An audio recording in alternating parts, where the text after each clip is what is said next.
Millions of despairing men, women, and little children, victims of a system that makes men torture and imprison innocent people. You cannot shake hands with a clenched fist. Produced by a nuclear exchange would be carried by wind and water and soil and seed to the far corners of the kingdom of God, the kingdom of heaven. It's one small step for man, one giant leap for mankind. We're not saying that planet Earth is coming to an end. We're saying that planet Earth is about to be refurbished, spaded under, and have another chance to serve as a garden for another civilization. Most of the people in here are just your reflections. They're your mistakes. 1776 will commence again if you try to take our firearms. 1 million of the planet's 8 million species are threatened. You are what you repeatedly do. Therefore, excellence ought to be a habit, not an act. Your lives and the credibility of the United Nations is at stake. Epstein didn't kill himself. The reason this is such an interesting time is not only because we're on the threshold of the end of this civilization. They're trying to take you out with bullshit. The experience of the past 2 years has proven beyond doubt that no nation can appease the Nazis. To those who can hear me, I say, do not despair. The misery that is now upon us is but the passing of greed, the bitterness of men who fear the way of human progress. The hate of men will pass, and dictators die, and the power they took from the people will return to the people. And so long as men die, liberty will never perish. In the language of the U.S. Department of Defense, these are unidentified aerial phenomena. Roswell's a very interesting place with a lot of people that would like to know what's going on. There is very compelling evidence that we may not be alone. This is the Garden of Doom. Welcome everyone into this week's episode of Garden of Doom. And as a lot of you know, I've been trying to get a little bit into the First Nations story of things, and that's a big enough topic as it is. There's an entire, well, I'm talking about North America, but there's still a pretty large continent there and lots of different peoples and tribes, clans, stories, backgrounds, etc. And sort of like one guest begets another guest, and so you go down the paths that the guest trail follows you. So I've sort of gotten off that scent for a bit, but now I have found someone who's going to help me bridge that gap. And as you would figure, I found this person in the heartbed of North American First Nations peoples, and that is Pisa, Italy. So, so my guest this week is Thalia Lightbringer. It's okay, that was a joke. It was supposed to work, so apparently it did. That's good. And Thalia is a freelance artist. She's an author and a photographer who's been writing and drawing since grade school. I used to also. I didn't turn it into a career. You managed to. During her youth, she won several awards for her art and writing, and she started college at 16. See, we started diverging right around the awards. During her time at university, so you can tell that she's European, because here we say at the university or whatever university, but during her time at university, she also worked as a tutor for English and other subjects. She worked for a newspaper for a number of years as a graphic artist and has published several poems and has written a lot of articles for Message to Eagle and Ancient Pages. She is born in California, but she now resides in Italy, Pisa, so I wasn't making that up, but she is American, and you will hear that in her accent pretty quickly. And that's given her the opportunities to photograph many beautiful vistas. I encountered her through one of my many websites that I peruse, one of my many groups that I peruse, wherein I saw articles, and from randomly making touch with people eventually led me to contact her security team, which apparently might be family members. But I guess I passed the screening. And without further ado, Thalia Lightbringer, thank you for joining us here in the Garden of Doom. You're welcome, and thank you for having me. Good to see you. Good to see you too. How are you doing? I'm doing just fine. Yeah, it's funny. We've never seen each other before, though. We've chatted quite a bit. And I think originally it was either your son or your husband who was the one doing the initial screening. No, my daughter and the one that's living in New York right now.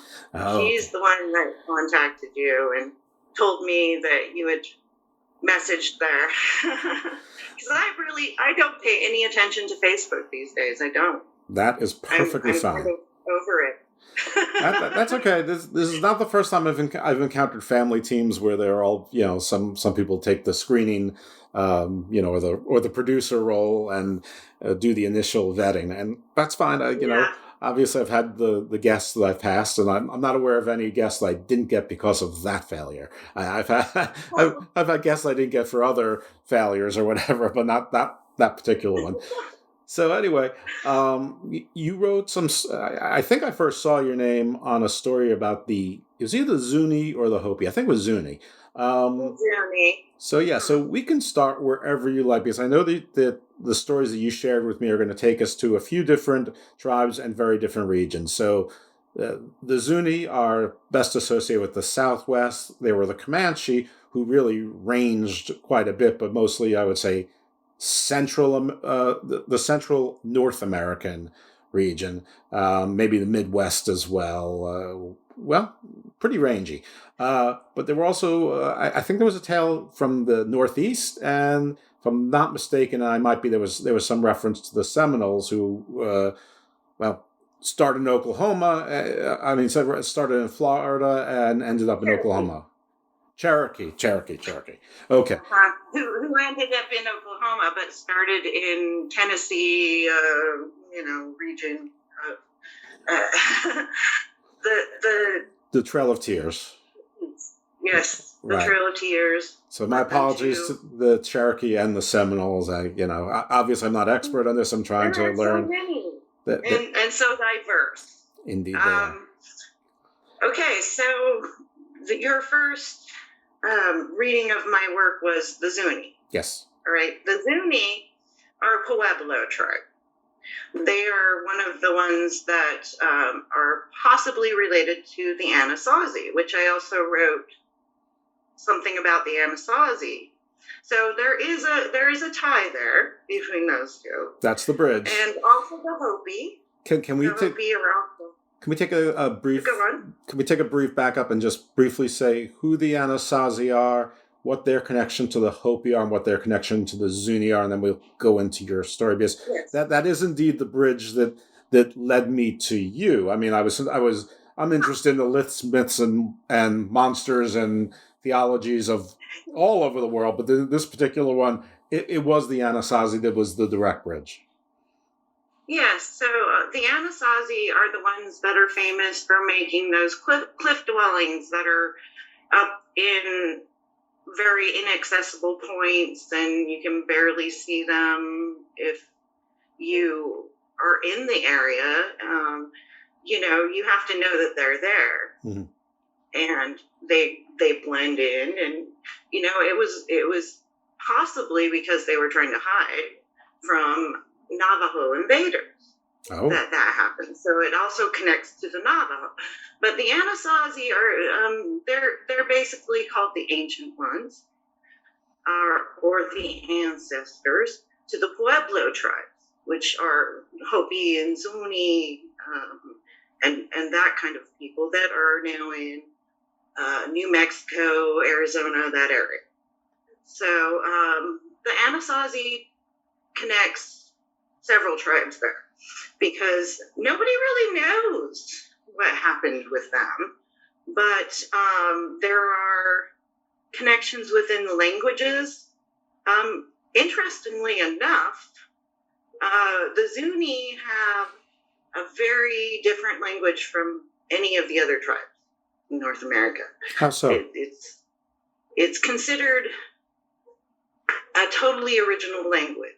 And the only connections are between certain religious words that they share with the Hopi, which is really interesting, because if they had maybe a common ancestor that,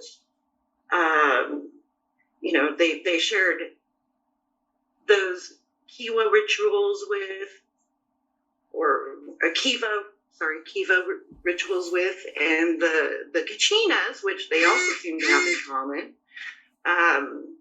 that could explain that it maybe is something to do with the Kachinas. Now, and a lot of people don't understand that. The Kachinas, they say they're like ancestral spirits, right? But really, if you dig into it a little deeper, it sounds more like they are these star nations that Chief Golden White Eagle was talking about. So this goes back into connections with extraterrestrials. Anasazi also could have had some warning about their invaders because of these Kachinas.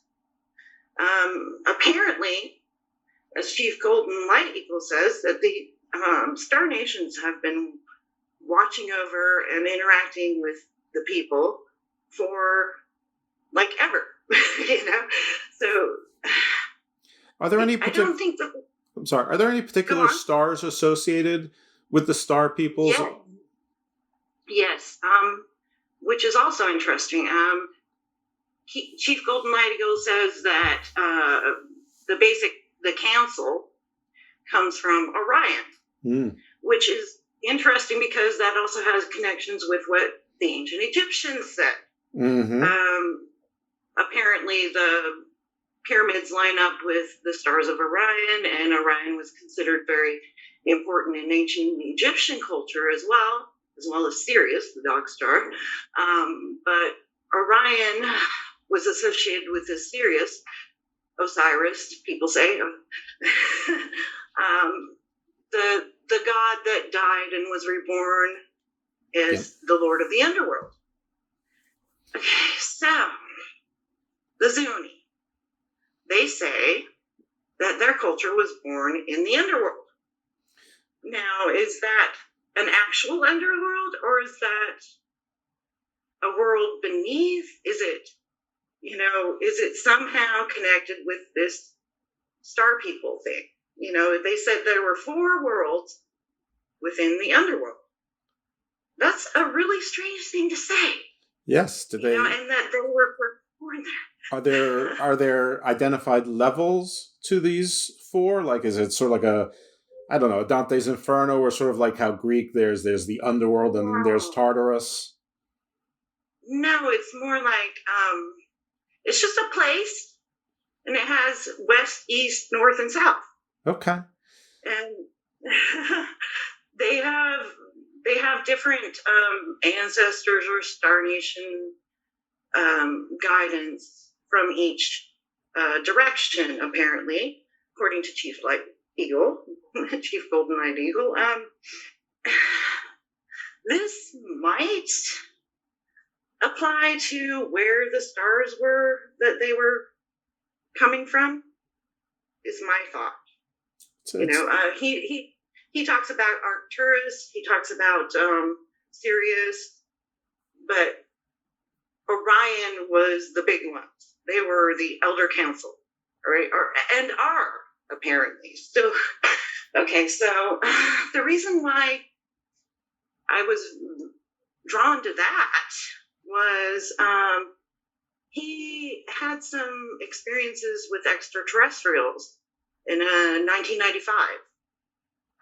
He was teaching children and working as a teacher on a reservation, and one night he was awoken by some strange lights, and they didn't talk to him right away, but the next time he encountered they showed him a long bar of metal with symbols on it. Okay. And I guess explained some things to him. But he went back to his house, and his sun was up, and he said, "Oh, the star people came. Yay." And he's like, "Go back to sleep. It's nothing. They're always here." Right? Right. So, but then he went to sleep, and then he couldn't remember the symbols anymore when he woke up. And so he went through some sweat lodge ceremonies and things to try and remember it. And Eventually, he made a replica of it. And then he started the Star Nations conferences.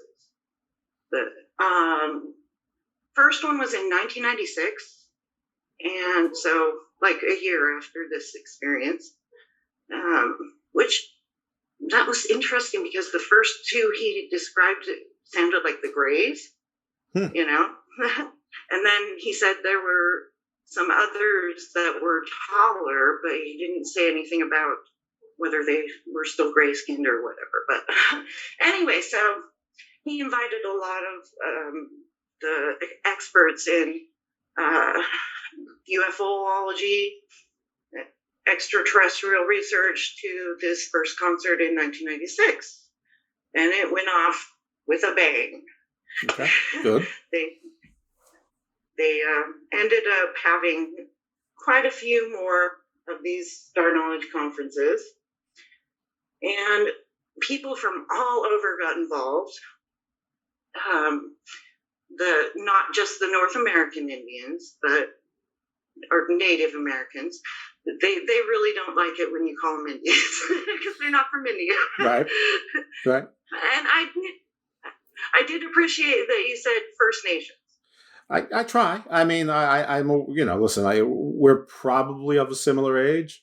Grew up for many decades knowing the word was Indians, knowing that it wasn't, historically accurate, but that's what we were told. There was a baseball team called the Indians. And then First Nations came along, and that seems to be one that is stuck and is preferred. And, I believe that if a people agree that's what they prefer to be called, show them this respect to call them that name. It's a minor thing for me to remember it long enough that at this point I don't need to remember now that's what translates in my brain, so it's nothing but a thing. It's nothing but language, but if it makes a big difference to a large swath of people, why not? It's doesn't take a lot of effort to be somewhat respectful. Yes, and that is a big thing to the Native American culture is respect for all. And as far as First Nations, that makes a lot of sense because they were there before us, right? Sure. They were the First Nations there. Now, I have a side question because despite being respectful, the anthropology and the geology is and archaeology and anthropology has shown that they're not actually the First Nations, though that there were other immigrations before. There were other waves, the Clovis people, and the Clovis weren't the first either, but it's the first that we can historically document. And until there's some other terminology, First Nation seems fine with me. I don't think that I can settle the question of how long do you have to be someplace to be indigenous. That's for a smarter council than me. Yeah, they've been there for thousands of years, so yeah, counts for me. A lot longer than that. Right. And in fact, the Zuni are one of the ones that they have archaeologically determined they've been there for at least 3,000 years. In that area. 30,000, not 3,000. Yeah, right. Yeah. So it's. It's a question. Did they come across the land bridge from Siberia? We don't know for sure. I mean, there's some indication. The Navajo tribes that invaded them apparently came up from Canada area. Well, came down from Canada, yeah. But maybe. Yeah. But the Zuni, the Hopi, and other Pueblo nations there are some of the oldest continuous cultures that we know of that have kept their traditions. Even through a lot of pressure from the Spanish. I mean, the 7 cities of Chibla, I mentioned that in my article. The Spanish wanted to find these 7 cities of gold. That was driving them to go and invade them. And there was never any proof of this golden cities, but there are a few ideas of why they might have thought that the first Spanish expedition saw them in a certain time of light, that they looked like they were gleaming in the sunlight that was leaving, and it was golden. Perhaps they built multi-storied dwellings, which it's pretty impressive because, you know, in a lot of cultures in the Americas, you did not see that. You didn't see such sophistication of architecture. You know, like the Minoans. The Minoans, we also know, built multi-story dwellings that, you know, mostly you don't see it now because it's all fallen down, but we do find some. I went to Crete, by the way, and you saw some of that. Well, you're right there. It's just a nice little hop, skip, and a jump for you. No, I actually went in, what was it, 94, I think, long before I came here. I've been here about 6 years. I was in Crete, too. I was in Crete in 97. Gosh, it's gorgeous there, isn't it? It sure is, yeah. I was in Heraklion. Heraklion, yes. I stayed at this little tiny hotel, mom and pop hotel, and they didn't even understand any English. Oh. But it was such a good stay. They did know some German, and I took like 5 years of German in school, so I was able to get my needs met by knowing some German, some Greek, and smatterings of English. Okay, well, it was funny. Maybe you needed the language of Osiris. But the number 7 comes up a lot, and there's a bunch of numbers that come up a lot. But 7, I think, in this story is an interesting intersection because one, you had Rome was called the 7 Hilled Cities, a city around 7 hills, whatever it was. With but also Seattle has 7 hills. What's that? Seattle has 7 hills. Seattle, well, maybe that's New Rome. Who knows? But there's another pretty major part, and that is the obvious constellation of Orion. You've got the 3 stars in the middle, and then you've got the 2 axis points on either side, on the top or the bottom, from North Hemisphere vantage anyway, most of the time. And that's 7 stars. So the 7 stars, the 7 sisters. Now you've got the 7 cities.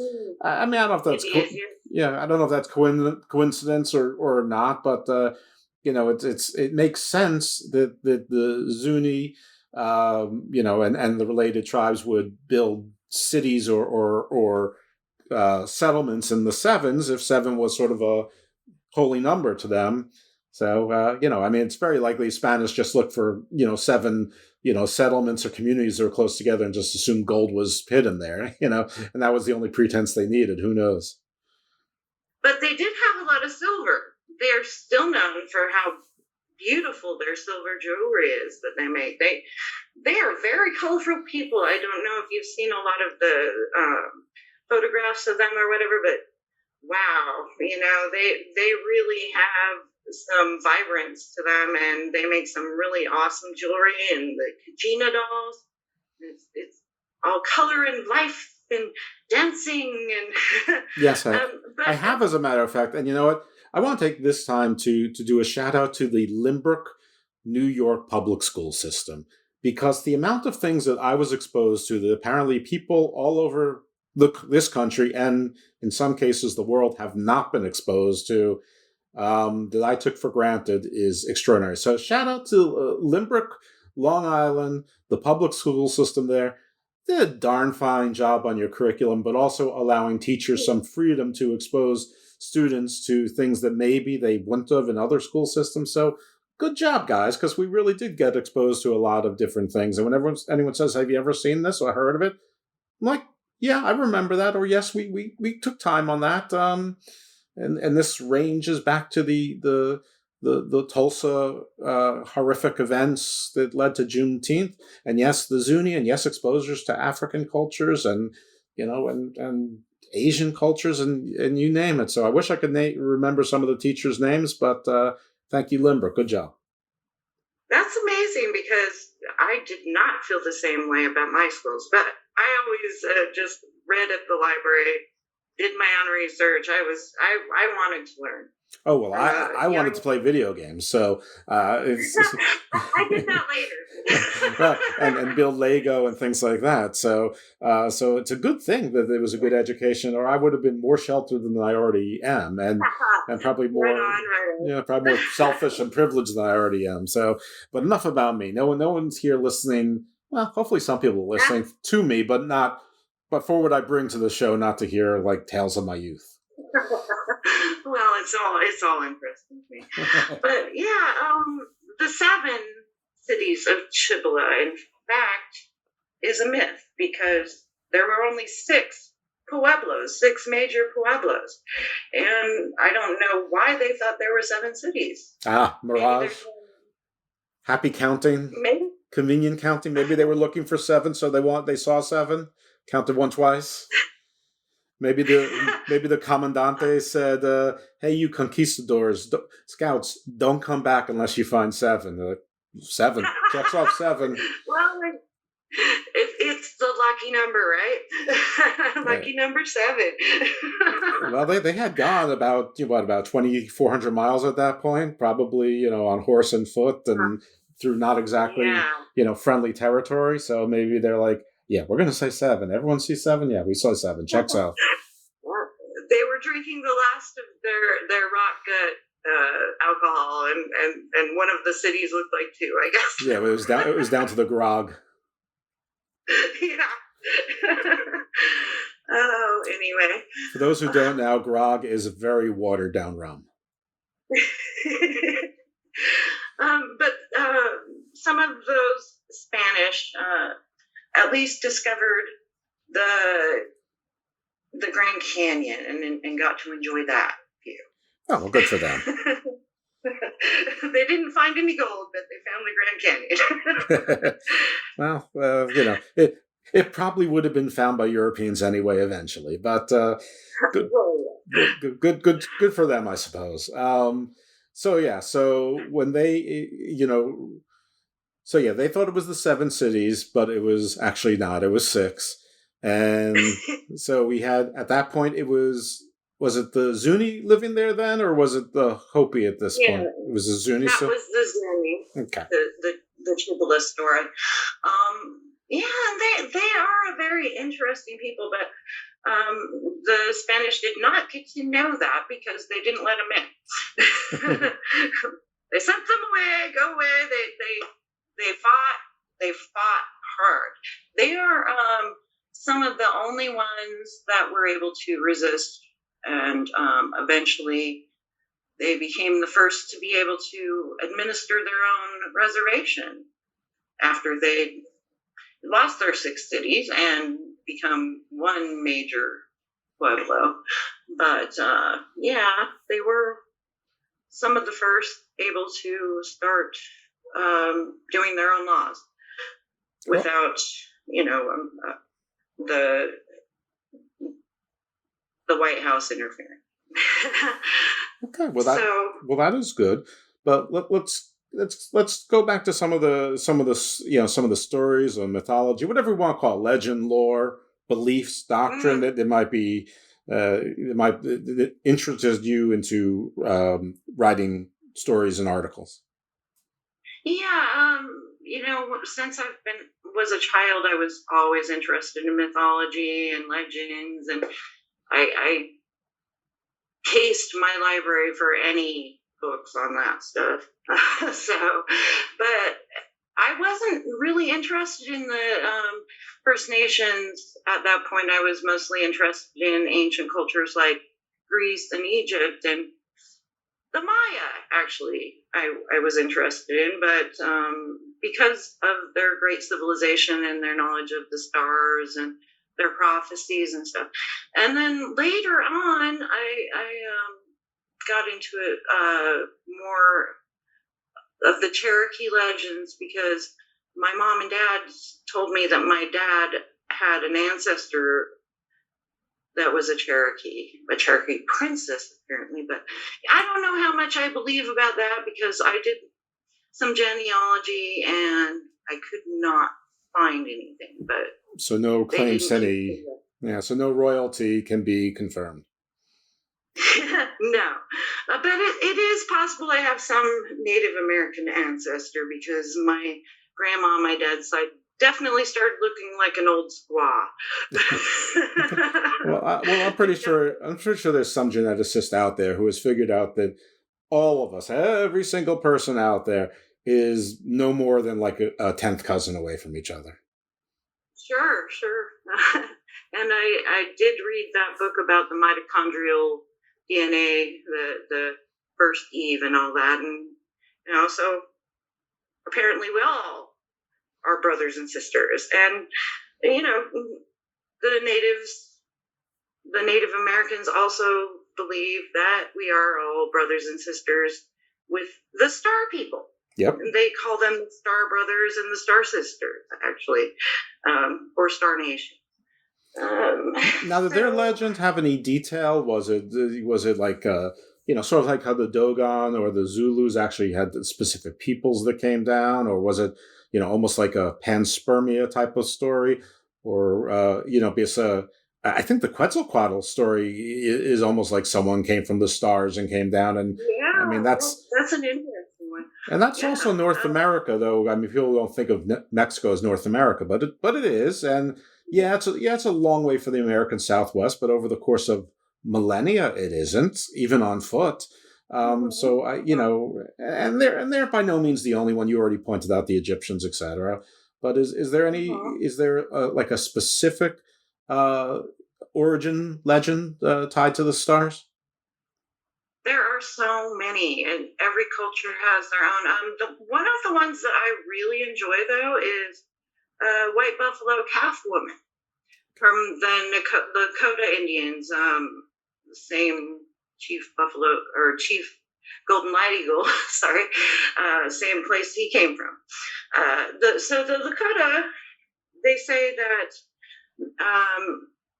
there was a time of famine, and everybody was really concerned that the buffalo were disappearing, because that's what they depended on. That was their livelihood. And let me take our audience back just so they know, because the Lakota, because not everyone's American or North American or knows, the Lakota are one of the largest denominations of the Sioux tribe. The Sioux were sort of in the Dakotas, Montana, the Great Plains, probably South Central Canada. It's hard to say South Central Canada with a straight face, but so that part. So we're going very far away from the American Southwest at this point, from a today's travel kind of standpoint. So the Lakota. Okay, so at this time there was a famine, and so they sent out 2 scouts to try and find the buffalo or any other food, right? Okay, so these 2 scouts saw this figure in the distance walking along, and as she got closer, one of them was like, "Oh gosh, she's really beautiful, and I'm going to have her," right? So he approached her and tried to embrace her, and suddenly a white cloud came around all of that. Those 2, anyway. And when it disappeared, he was a skeleton. He was gone. And she approached the other guy, the other scout, that was all, scary. I'm going to run away. And she's like, no. Yeah, I barely know that guy. We're not even friends. She's like, no, I see into your heart. And you have good intentions. And the other one had evil intentions. And so I am going to visit your client and tell them to make a preparation for me and make a feast. And I will bring this bundle. She was carrying a bundle, and I will give you some gifts. And so the scout went back to his tribe and told them about what had happened. And so they prepared, and she came and told them about 7 different ceremonies, and mostly about being respectful and growing up things and whatever. But she also gave him the sacred pipe, the redstone pipe that is famous. She gave them a specific instruction on how to use it, and apparently all the parts of the pipe relate to different parts of the human and how they relate to the other world. And she said that there would be a time when all the people would need her again before she left. And she went to the west and she started rolling, and then there were like 4 different buffaloes that appeared of different colors, and the last one was the white. And she said that when the white buffalo appeared again, it would be the time that she would return, and it would be a difficult time for humanity. And if humanity didn't get together and show respect for each other and the Mother Earth, that there would be a great disaster. It was a blessing and it was a warning. Right. So this was one of the star people, white buffalo calf woman specifically. She did not say where she came from, which star system, but it's very evident. There are other stories of this cloud surrounding people that were considered star people.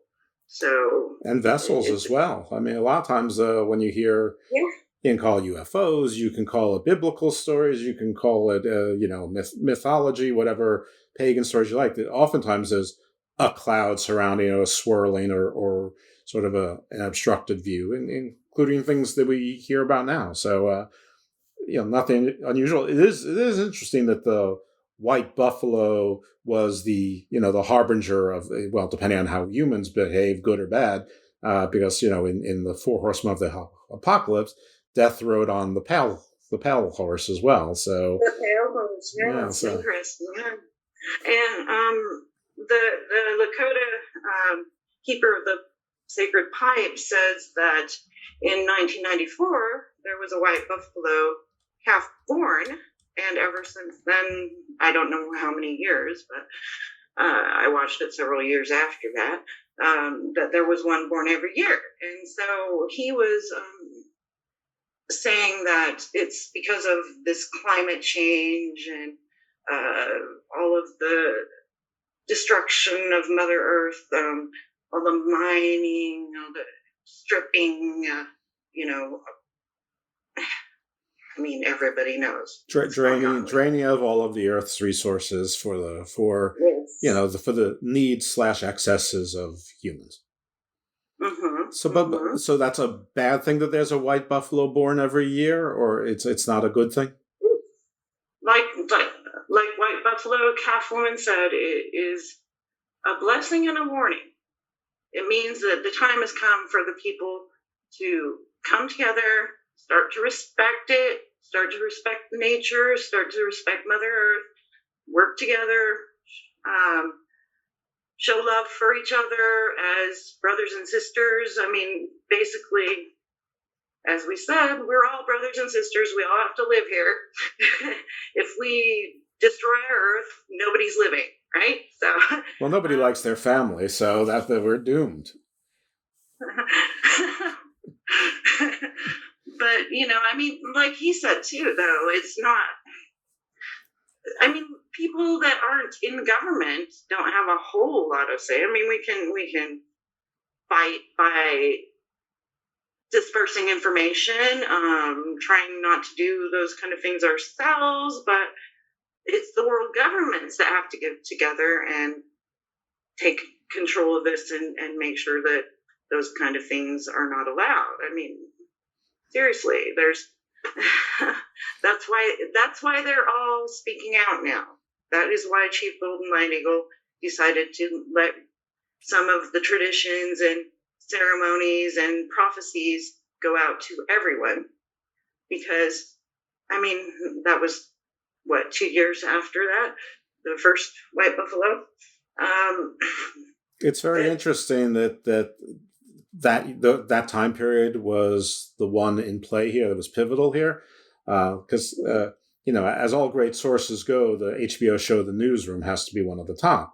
And I remember very distinctly that the anchor character, I think Jeff Daniels was the actor who played him, was interviewing the FDA administrator, who I believe was played by the same actor who played Toby on The Office. So that's why I always remember. But yeah, he interviewed him, and basically the FDA administrator, they were talking about global warming and climate change, and the FDA administrator said, "What are you talking about? What can we do? It's too late. It's been too late for 10 years. In 1994, the UN released a report that we were at the tipping point, and we're 10 years too late to do anything now. It's just a matter of time." And I always remember that. I'm like, wow, because the show was in the aughts. So, it was right. So 10 years ago would have been right around 1994. And they have tried to do some things. I mean, but not enough. Not enough. Well, I watch a show called Trafficked. It's on National Geographic, and the host is a journalist named Mariana Van Zeller. And I know I've seen her other places. I don't know where. And it's not a fun show to watch, but I think it's maybe a necessary show to watch. But, I mean, this year she spent a lot of time. I mean, obviously they do gun running and drugs and things like that, counterfeit money. But this year she spent a lot of time on the black markets for illegal natural resources. And governments are largely complicit, either actively or tacitly. So, always it goes back to who's buying, the supply versus the demand. But Brazil with wood and gold, stripping the Amazon, the legal and illegal fishing industries. And her story was on the illegal fishing industry. And she's like, you know what?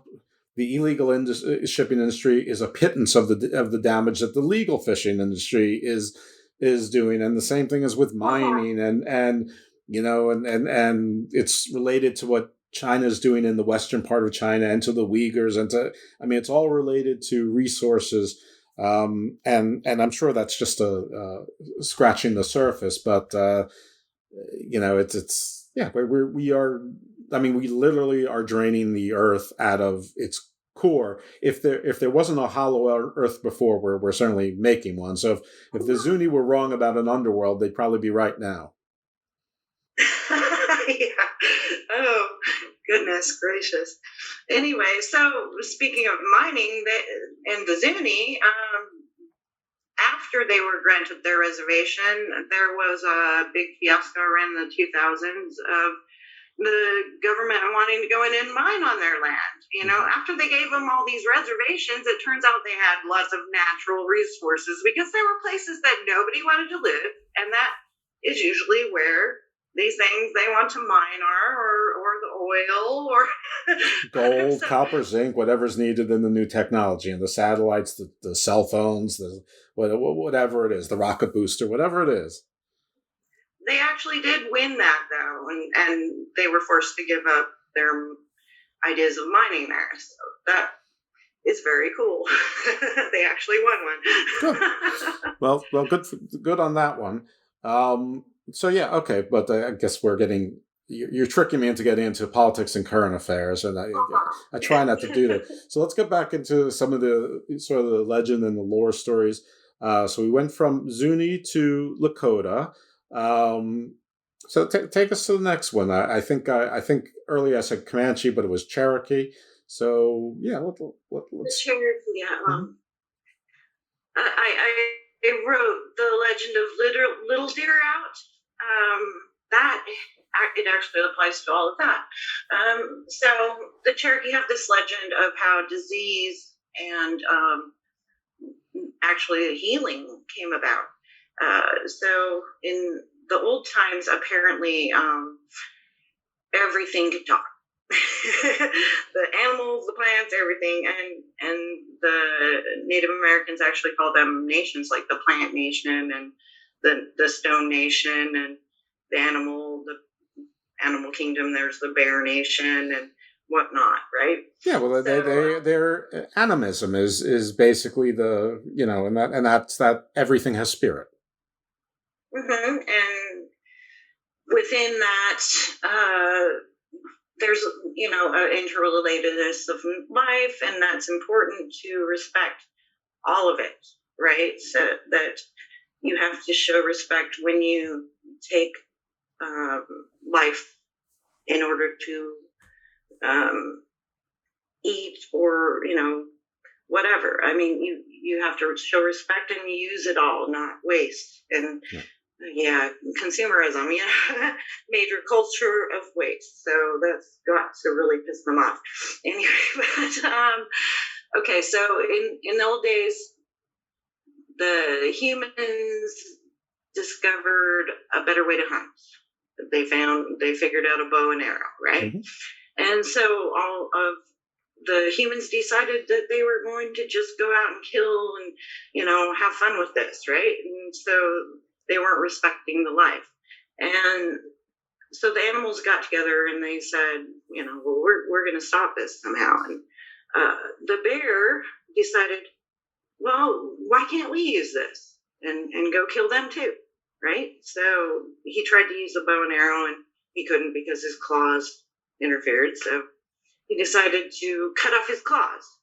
And then he was able to use the bow and arrow. But then another of the bears said, well, but can you climb a tree? And he tried to climb a tree and he couldn't because he had lost his claws. So they figured, okay, well, let's give that up. We got to come up with something else. And then the deer, little deer, proposed that he would try something more peaceful. He would go into their dreams and let them know that they had to ask for permission and respect to the life that they were taking and not take too many, only what they needed, and use it all. And if they didn't listen, then he would curse them with rheumatism, right? So that he sent these dreams. It's a very specific curse. Yeah, interesting. But most of the people didn't believe it, of course. It was just a dream, right? Sure. So they went out and did what they did. Some of them believed it, but then people started getting sick from rheumatism. And so then they say it was proven that it was a true dream. So after that, the animals were still, trying to come up with all these diseases and curses, but the plants said that the humans had never done anything really bad to them, so they would help the humans. And the plants apparently all have some kind of use in curing diseases if you only know it. And they say that the Native Americans say that if you ask in your heart for this use, that you'll find it. I mean, so I don't know, but there are a lot of plants that help with diseases, and it's an interesting story of how this all came about, and just shows how the Native Americans respect everything. That everything has a soul, a spirit, a use, an interconnectedness. And that's how they still are, the ones that are trying to start this revolution of consciousness, Right. Death and killing is inevitable. It's necessary for the sustaining of a life form. It's all part of the cycle, but also sustainability. I mean, I know that's the word that sort of last 6 or 7 years has become popular. It's basically what it is. It was sustainability. You don't hunt for sport. I mean, I know there were exceptions with certain rites of passage and religious ceremonies, and that's just part and parcel of humanity. But yeah, I mean, sustainability and using almost everything from the animal, if not everything from the animal. And that's not just legend. That's pretty much been borne out. Yeah, well, we're definitely seeing the consequences of being so wasteful now. Yes. Yeah, and it's interesting because when I first heard about the hunts of the buffalo by the white man, and this was maybe a failure of my school system, or maybe it was just wasn't known or postulated at the time. But we sort of learned it as it was the sport. It was the sportsmen who were just, they didn't care what they were doing, which was still a bad story. But since then, I've heard, not learned because I'm not sure if it's true or not, but it rings true, is that it was actually a government policy that if the tribes didn't have their food source, then they were going to be easier to subjugate, eliminate, subjugate, combination of the both. And so they created the market and took advantage of the people who liked the sport and the challenge of it all and whatever. And I don't know what kind of challenge there is in shooting a rifle at herds of giant animals, but anyway, so again, I don't know if that's true, that policy, but it certainly sounds like something someone very Machiavellian would think of. That is what I read too. That it was definitely a policy, but that would only have affected, like you said, the Plains Indians, the people that depended on the buffalo. That wouldn't have affected, say, the Pueblo Indians. No, I guess one thing at a time. one expansion at a time, or one front at a time, or what do I know? This is relatively new information to me. So yes, I understand it's limited to where the buffalo would roam, but naturally, anyhow. Okay, so all right. I think that there was also another tale, another article, story, legend that you wrote. Was it about the Iroquois? The Nunahi. Okay, the Nunahi. Cherokee Nunahi. Okay. That's a very interesting legend to me, actually, because it sounds a lot like the Fae in Irish legend. All right, they were said to have been made to live underground, just like the Fae. The fair folk, the fairies. They were forced to live underground after invaders. The children of Meal in the Irish story, that they defeated them and they were forced to live underground, which sounds like they died, right? They were, because there's the burial mounds and whatever, but there's more to it. There's definitely more to it. Live underground sounds like live to me, but maybe it's a more metaphorical sense. But yes. So this is the. I'm sorry, I've already forgotten which tribe is this. The Nunahi of the Cherokee. Of the Cherokee. Cherokee legend. And this is like the middle southeast U.S. No, actually, they were in Tennessee, that area at the time. Okay. On the east. This was before the Trail of Tears. Apparently, the Nunahi, which again could be these star nations they're all talking about now, came to them and told them there was going to be a period of great hardship and that a lot of them would die if they didn't come with them. And apparently they were taking them underground. There's also, I can't remember exactly the culture, but there's also a story of the Am people that sounds a lot like that they live underground or in the mountain. That's also in the Southwest. I think that's the Hopi because, and the big deal is that because in the Southwestern First Nations language, or one or two of the languages, Ant people sounds a whole lot like Anunnaki. Which of course is sort of the from Sumeria and India, the star people who may or may not have been the same as all of our gods and myths and legends and the Watchers and genetic experimenters and to a certain extent insectoid or maybe reptilian, dare I say, perhaps, who knows. Well, there are some that were called snake people, so right. Maybe. Snake's a reptile, I think. Yeah, snake's a reptile. And so anyway, these Nunahi, they were said to be able to disappear at will. my sister was trying to call me. Oh, yeah. Anyway, There's family again. See, nobody likes their family. See, I'll call her later. Call declined. Anyway.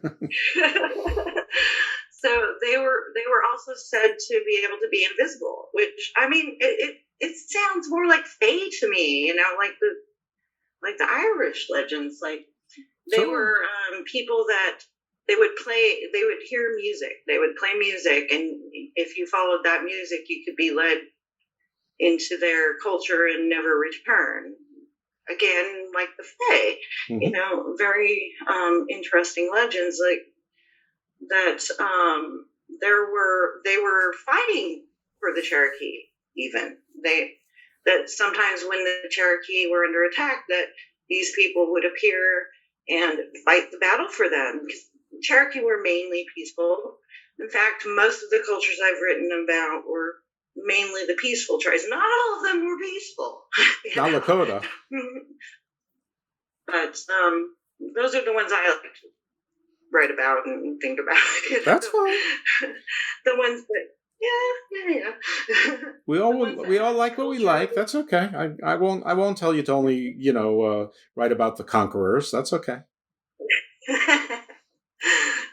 So anyway, these Nunahi that warned them that soon there would come a bad time for their people, they told them that they had to fast for 7 days and not make any loud noises, or they wouldn't be able to take them with them. And I mean, I'm not sure why all of that, but anyway, apparently some of them did and went with them, and then one of the tribes had fasted for 7 days, or one of the townships had fasted for 7 days, and then there was some loud sound outside and sounded like thunder or something, and some of them screamed. So while apparently these Nunahi were picking up their townhouse, the ones that were in the part that screamed was broken off, and those were left. Very, very strange. And apparently so some of them were taken underground, and the ones that screamed were left. And there were abduction tales as well. Like some women were said to have been taken underneath a stream, and that they could hear them after they had disappeared. Well, that's all seems like. That's very Lady of the Lake. That's very Milocene. It's. See, it all sounds like the fairy tales to me, the fae tales. Yeah. Wasn't Lancelot raised underwater in sort of almost like an Atlantis bubble? Well, there are some that might say that, but no, I think he was actually a later addition from France. He never actually was part of the original Arthur tales. What? Lancelot? Lancelot wasn't there? Yeah, Okay. yeah. King Arthur's best friend was Bedivere, not Lancelot. Yeah, there were a bunch of things there, and they seem to mix a lot of things. Percival was the pure, but Gawain seemed like the pure. Was Galahad the pure? Yeah, that sounds like a lot of the names sound very French. So the others became sort of bit players, but that. Eleanor of Aquitaine. Yep. Eleanor of Aquitaine. She's the one that invented the culture of where the ladies would give them their token, the knights, and they would fight for a lady, but it was supposed to be all pure and chaste, and right. The chivalry. She was like the mother of the Crusades and chivalry. And it was the time that we normally think about with the Arthur tales, actually, because before that there wasn't all those jousts and all that chivalry and all that. No.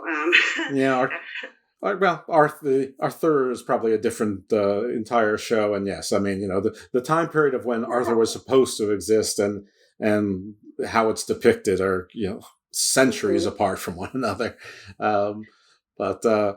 I did see one that was kind of good, though. That was about Arthur. That was it was basically set at the time that the Romans were pulling out of Britain, and that would be much closer to the actual reality of that. Was that the one with Clive Owen? I can't remember. I'm terrible with that kind of thing. Like the sword was Caesar's, but some of the Latin letters were scratched out, and when they were scratched out, it phonetically read like Excalibur. You saw that at the end in the tomb. Yeah, I saw that. Yeah, no, we'll see. I don't know, but we've gone a whole continent away. But yeah, definitely, you're right. I mean, up to Tolkien with Middle Earth is a very Norse mythology kind of thing, and Norse mythology is the same as Germanic mythology, is the same as Northern English mythology and Russian mythology. I mean, it's not very similar. Celtic, exactly. So including right down to invisibility. So the ring of invisibility, cloaks of invisibility, you name it. But so the Fae with the Cherokee, and you were saying that the people had to fast and didn't make loud noises for 7 days, and some of them passed the test.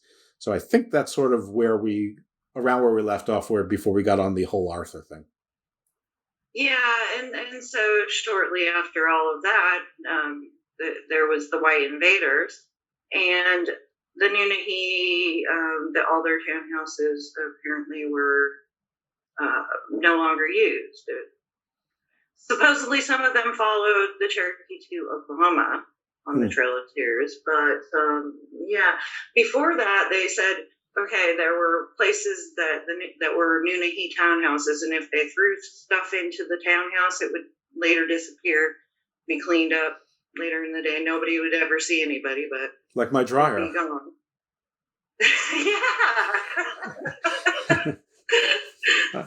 I mean, dryers are proof of interdimensional portals. I mean, right in plain sight.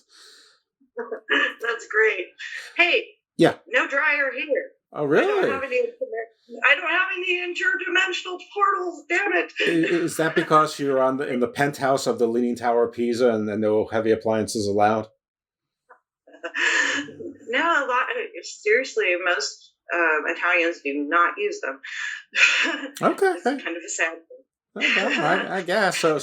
All those the laundry ropes with the clothes drying. That's those images are still accurate. Okay, very, very nice. Saving energy. Good on you, Italy. In your studies, in your research, in your readings, have you come across anything on any of the three, if in fact they're different, if at all? And one would be, there's always the mythology of either the white tribe, which may or may not have been Caucasian, or might have just been like an albino tribe. 2, the red-headed tribe. 3, giants or a giant tribe. Yeah, I have. There's one that actually relates to the Cherokee legend of the Moon-Eyed people that were said to be a white race, shorter than them, with blonde hair and blue eyes. And I guess they called them Moon-Eyed people because of their shining blue eyes. I don't know, but well, the blonde hair. Possible. Pale skin, maybe. Yeah, it's possible they were Welsh. There's some ties to an expedition of a guy called Madoc from the Welsh region that apparently tried to start a colony there. Around when? What like year are we talking about? 1100s, I think. Don't quote me on that though. Okay, but that would be after any of the, I'm just going to say supposed Viking expeditions, which were probably around 800 or so, something like that.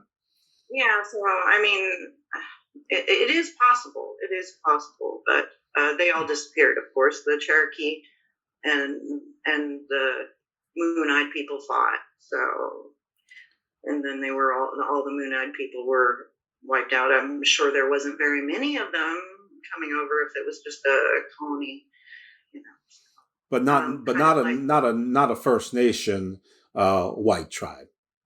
No, but they did used to adopt people into their culture, so it is very possible there were some that came up with white skin. I saw Dances with Wolves. I know. No, I never really thought that there was a white tribe either. So I was just wondering if you came across it because people say that there's stuff on it, but I've never spoken to a researcher who can actually tell me what research they found for that. There is stuff more on red-haired, but I mean, for North America, at least north of the Rio Grande, it's more of, we've heard about this, or my readings have, but they can never tell me where they read it. I have seen sources in, sort of like the South America, sort of the South Pacific Islands, that sort of those latitudes, but nothing for North America that I've seen myself. I have read, I don't know how much validity there is to it, but I have read that they had found red-headed giants in some of the mounds and that it was all covered over by the government. Yeah, I've heard that too, and I've heard about the I think the Lachlan Caves. I even spoke to someone who said, I've been there and I've seen those bones, but I've also read that no, none of those bones are hidden. They're all right there, and they were megafauna. They were like mastodons and woolly rhinos, and they weren't people, and and it's sort of just taken on a life of its own. It's just basically oxidized hair, and then the researchers say, no, the hair was tested and it wasn't oxidized, it was red human hair, but there's no test results. They're like, well, that's because NASA covered it up. And no, not NASA, I'm sorry, the Smithsonian. The Smithsonian is the Smithsonian, yes, that's what I've read too, that they have a secret cache of all this stuff that they've hidden away. And they say that there were lost arts all over, but I mean, I've looked into it myself, and I've actually, spoken to some actual researchers, and apparently there's no lawsuits with the Smithsonian named as a defendant in it that have anything to do with this. But of course, the people who propagate this say, yeah, that's because they were hidden. That's been covered up too. Okay, I mean, so you can't disprove a negative, but it's hard to believe that you can't prove it, you can't disprove it. So, and that's fine. I mean, people can believe what they like. I was just wondering if you came across any of it independently, and it sounds like the answer is no. Yeah, and without actually seeing any of it myself, I don't know. But, I did visit the Serpent Mound in Ohio. Oh, nice. And that was interesting. I got to meet one of the people that worked with Chief Golden Light Eagle, who does a bunch of art, and he signed one of his prints for me. That was nice. I got to take a picture with him. Took a few little clips of their little drum circles and whatever. That was fun. But that was interesting too. Any thoughts on the Mississippian mounds or the Stonehenge-like structure that was found in I think Lake Michigan? Yeah, I've heard of that too. But I actually don't know a whole lot about that. That's not really your thing, the archaeology so much. Yeah, no, I love archaeology, but I just haven't read into too much on that kind of area. Have you thought about writing on the sort of the comparative origin stories of the different tribes and the different sort of star people relationships? Yeah, that would be an interesting project indeed. It does seem that they all have some kind of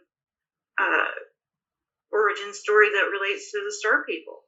Yeah, I'd listen to that book. I don't read anymore. I just listen to audiobooks. But and that's why Chief Golden Light Eagle got death threats too, because we aren't supposed to know this. At least for the longest time, it was considered forbidden to share this, their sacred ceremonies, their sacred teachings with the white people. And until Carter did the Freedom of Religion Act, in, what was it, 78, they were extremely scared of being called in to face charges for like their healing ceremonies and stuff like that. I can verify it because Cliff Dunning, the host of Earth Ancients, who was a guest on this show, I think episode 50, and I'm still very thankful to him about that. He verified that his mentor, I think he was a Zuni as well, got in a lot of trouble with the Zuni Council because he was revealing sort of the legends and the belief systems and the warnings, because to him it wasn't legends, the history, to Cliff and to others, and he said, listen, they need to know. They're in control right now. They need to know before it's too late. And I don't know. I guess that's still part of the struggle. And if Toby from the newsroom is to be believed, then it's already past the point. But you never know. I mean, sometimes the scientific community gets a little bit hyperbolic with stuff. So, maybe they're off by a few decades, and let's hope. Yeah. And who knows? We have some pretty intelligent people. I used to love to watch the TED-Eds, and there are some really young people that are coming up with great solutions to some of these problems. I mean, you give people their head, you let them create, you let them do what is in their heart, and who knows, we can maybe come up with some ways to change this.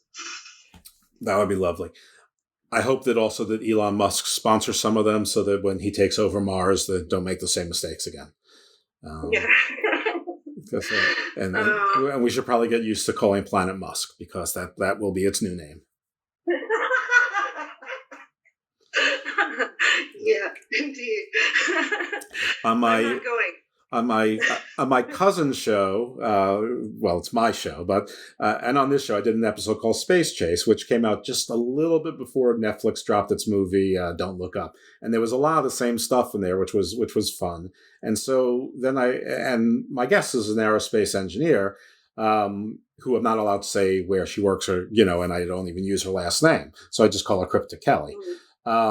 So then I decided to try to see, on the explore like the law of resources, but there's not a whole lot on the law space. I did some research into it and whatnot. So on my show Garden Views, I've interviewed the director of the Law of the Sea Institute for Berkeley Law, Professor Holly DeRemus, on the law of the sea, and that show is out. And I am working with Admiralty maritime lawyers to talk about the law of maritime and admiralty, because it is different. And I was just referred by NASA's general counsel to an attorney that can talk to me about the law of space. And he said in a few months I can circle back to him as well, even though it might be some of the same ground to talk to him. So, and I'm trying to find someone in Antarctica, but the State Department hasn't responded to me. Australia hasn't responded to me. New Zealand. Anyway, so I was trying to, because I figured that those things are the closest, those international law regions, that's the closest things we have to what the law of space will be, in addition to the very little that's out there right now and is, basically completely unenforceable. But that's I don't even know how I got on that, but that's sort of something that I look forward to. I guess it's cheap plugs for Garden Views coming up in the future, but there's also stuff. I've got a cryptocurrency show coming up for us. I'm going to talk to an entertainment lawyer, talking to the largest prison victims' rights law group in the country. I'm going to get a Harvard Law grad too. So, hey, that's pretty cool. Wow. Yeah. But none of that has anything to do with the First Nations and the source. But it's interesting, and I do like your variety of different topics that I've seen. I haven't had a chance to listen to much of it yet because, as I said, I have a 5-year-old that she likes to be very loud and obnoxious all day, so wants my attention. Well, you take your time. I just appreciate that you're even interested in it, because there is a lot of variety. It sort of defies a genre. So I think it's hard to find a one audience, except the audience that listens to 3 or 4 of the shows, likes 3 of them, maybe says the 4th and not for me, but they trust that I'm going to take them someplace that's interesting, that maybe they'll learn something new or hear something new. So, we'll see. But yeah, I mean, this show is really a way for me, who's, like I said, too lazy to read most of the time. I read your stories, of course, because I had to, because that's part of due diligence. But because I had to. Right, yeah, and I do that with other guests as well. But if they have an audiobook, I listen to the audiobook, especially if they send it to me for free, which is great. But it's mostly because I'm too lazy to read and do the research myself. So I get people who know about these things to tell me about it, so I don't have to read, and I pretend it's a show for other people. It's really just so I'm really creating my own little encyclopedia of my curiosities. So awesome. There we go. Yeah, and which is basically boundless and endless. Is there anything else you can tell us about sort of First Nations legends, lores, doctrine, anything that you want that you can tie it together, or things, takeaways that would be conclusions? Even if you can't tie it together, if things are inextricably separated, that's fine too. Well, basically, it does seem to be all tied together in the case of the Star People, and from Chief Golden Light Eagle's conferences. I mean, they've even tied the South American natives into that, that they all have some kind of legend that connects them to the people of the stars. Like you mentioned Quetzalcoatl. It's funny because that actually might connect to Egypt too. There was supposedly a prince with a serpent on his brow, which sounds a lot like the Urias crown, mm-hmm. That came to that area and taught them about how to do agriculture, how to behave to each other. I mean, marriage and, just basically how to live well. Mm-hmm. And that connects all of those people. They all have these legends about these people that were mysterious that came and taught them how to live. And always talked about respect and that they were brothers and sisters and we're all connected. So, yeah, it all does connect in some way. I agree. It's funny because it's not funny, but earlier when you were talking about I think it was either the Zuni or the Hopi that you were talking about, but earlier this week I saw on somebody posted something on, I'm pretty sure it was either the Hopi or the Zuni, and forgive me, audience, and forgive me, Thalia, because I can't remember which. But the point of it is that one of the people in the comments just wrote one word: Phoenicians. And, so it's like, everyone has their answer to that. It's the Phoenicians. So it's Atlantis, Hyboria, it's Lemuria, Mu, God, aliens, whatever it is. Everyone's got, the answer. And depending on who you are, you're absolutely certain that that's what it is. Now, I don't know what everything is, and I don't know what everything is, and I know what I suspect, but I do think that there are reasons other than, why there's so many pan-cultural all over the globe, similarities in different eras, and I don't think the only reason people built pyramids is because they looked at mountains, or when they were kids they built mounds and they basically became triangles. I don't think that the serpent is that particularly striking a lizard over, say, an alligator, that it plays such a large role. I understand that birds of prey are pretty cool, but I don't know why there's so many hawks versus eagles versus falcons versus condors. I mean, I would think that condors would be the impressive one, being as large as they are. So I think there's some reasons for these similarities. Condor, yeah. I've seen them. Yeah. Yeah, sure. I mean, it's a shame there's so few left, but there weren't so few left 500 years ago or 5,000 years ago. But what about the Thunderbird? Well, the Thunderbird legend. Have you heard of that one? I believe I have, but I'm not sure. So let's go. I've certainly heard the word Thunderbird.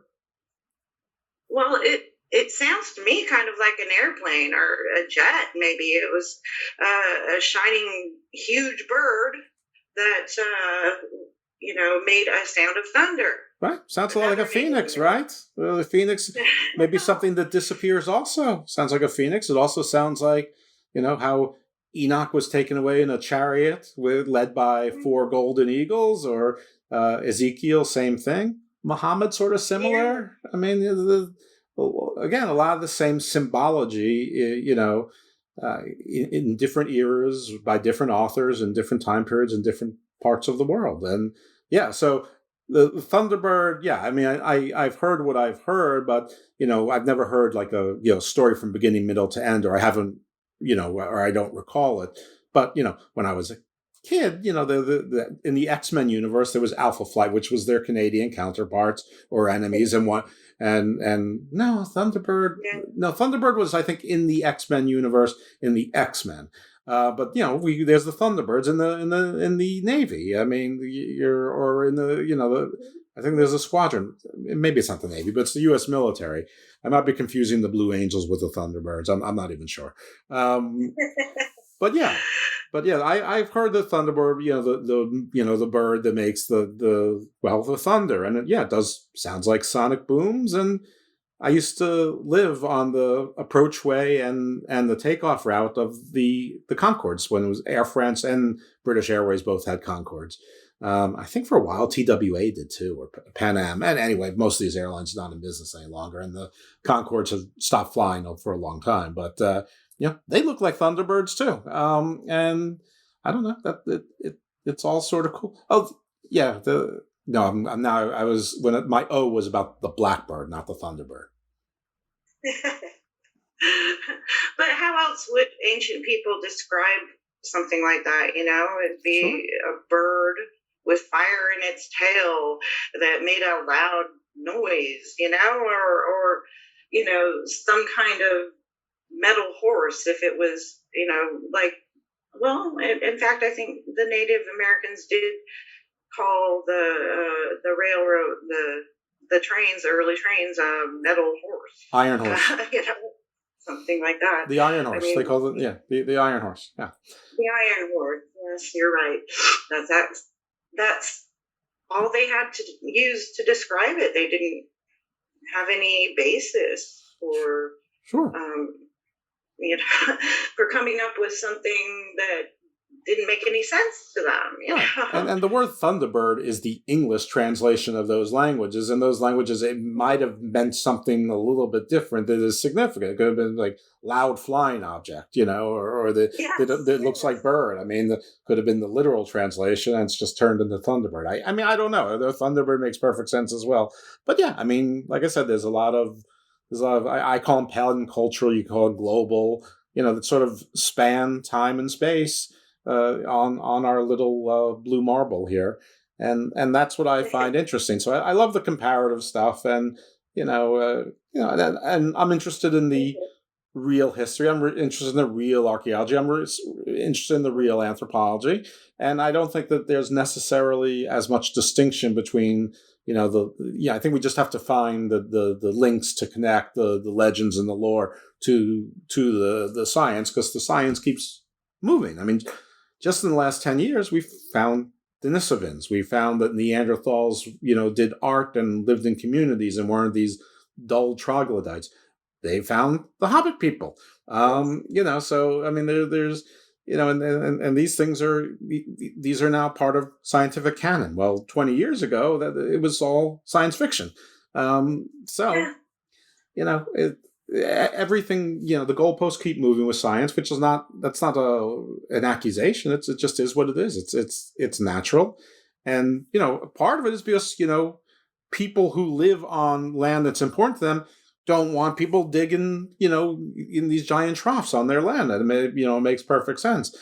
No doubt. So it's a slow process. And plus, 75% of the Earth's surface is underwater, but a lot of that surface wasn't always underwater. So, it's pretty hard to get there.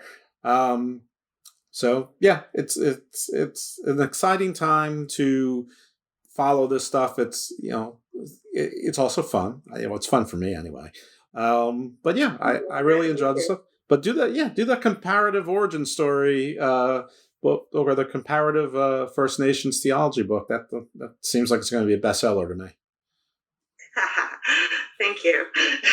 Yeah, that's a great idea, indeed. I'll have to say Jeff Lipman made me do it. That's right. I'll write you. I am good luck for other people. Not always so much for. Well, actually, I'm fairly good luck for myself, but not financially. But I'm good luck in other ways. There's a lot of ways I've overachieved, which we don't need to go into here. But I'm good luck for people who have come on this show and guests with not 100%, but with a good statistical percentage wise. So yeah, good luck on that as well. Where can people find your work? Where can they find you?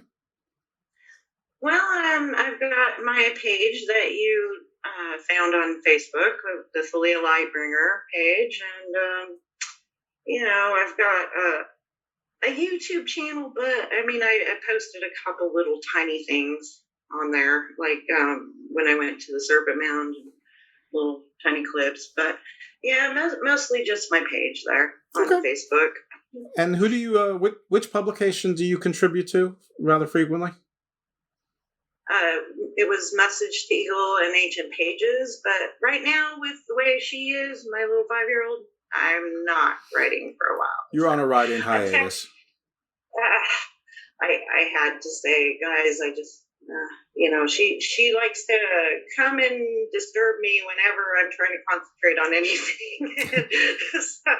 So it's just not working until she's a little older. Well, she's been very good tonight. Is she asleep? She's with her dad. Okay, well, that's good. He's keeping her under control for a change. Because it's like, what is it? It's a 6-hour difference from where you are to where I am? Yeah, it's like 7? No, 7? Wait. That could be right. What is it? I'm on the East Coast. It's 4:20 here. Yes. 4:25. I hate this. 22:25 now. And my time. I hate military time. So it's 6 hours. I always have to think about it, yes. 6 hours exactly. That's 10 to. Well, I had to think about it too. All right. Well, good. She should be asleep at 5 at 10:30. That makes sense. That's perfectly good. All right. Well, great. I can't thank you enough for being on the show. I understand that you also have expertise in things like the I Ching and some other things that we may revisit or visit again about in the future. I do like having a extended family of guests that come back every 6 months or a year or so, and so we'll keep in touch. And again, thanks very much on our visitation of some of the First Nations stories and some of the comparisons and similarities with lots of other places, some possibly unexpected, including the Fae. And somehow we got on King Arthur for about 7 minutes. Yeah. Certainly enjoyed it. Great. All right, thanks a lot. And thank you all for tuning in to Garden of Doom. We'll be back next week.